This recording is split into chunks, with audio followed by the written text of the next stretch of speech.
صبر، توکل، دعا۔ ہر دعا قبول ہونے کا ایک مقرر وقت ہوتا ہے، اور اس وقت تک صبر، توکل اور دعا کرنا ہماری آزمائش۔ مومن کے دل میں کاش نہیں ہوتا، کن فیکن کا یقین ہوتا ہے۔ تہجد کی نماز تک پہنچ جاؤ تو سمجھ لو کہ اللہ نے تمہیں اپنے قریب کر لیا ہے۔ تہجد کی دعائیں اللہ کا پیار لے کر ہی واپس لوٹتی ہیں۔ جو آنسو تم نے تہجد میں بہائے ہیں، اللہ کے پاس کوئی تو صلہ ہوگا۔ تہجد ایسی مرہم ہے جس کے بعد نہ کوئی زخم بتاتا ہے اور نہ کوئی غم رلاتا ہے۔ تہجد کے وقت اللہ وہ دعائیں بھی سن لیتا ہے جسے دنیا ناممکن کا خطاب دے چکی ہوتی ہے۔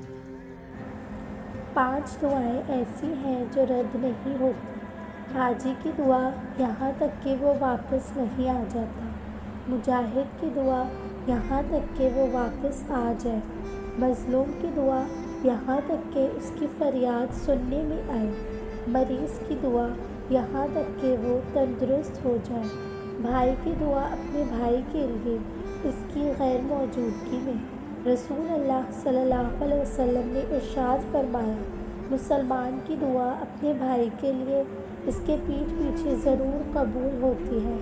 اس دعا مانگنے والے کے سر کے پاس ایک فرشتہ مقرر کر دیا جاتا ہے۔